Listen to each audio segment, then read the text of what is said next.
माझ्याकडे ग्लॅडिओलसचे 3 कलर्स आहेत. त्यातील हा पहिला कलर आहे.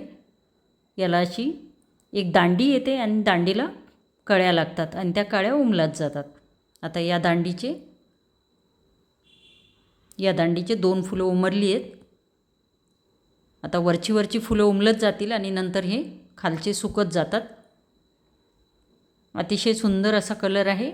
आतमध्ये थोडासा पिवळ्या रंगाचा शेड आहे. आता 3-4 दिवसानंतर हे फुलं आणखी जास्त उमलत जातील आणि वरती उमलत जातील.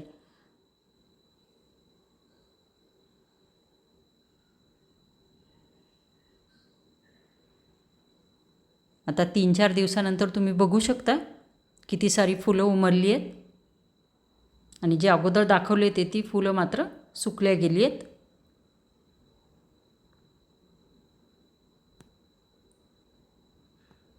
दोन दांड्यांची फुलं उमलली आहेत.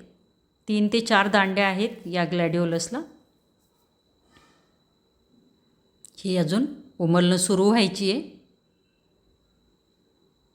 हा दुसरा कलर आहे. पांढरा रंग आहे आणि थोडासा त्यात गुलाबी शेड आहे.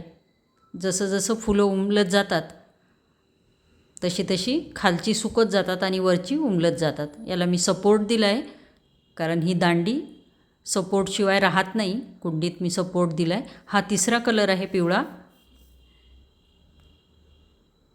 याची फुलं आत्ताशी उमलणं सुरू झाली आहेत आणि आता वरती हे उमलत जातील.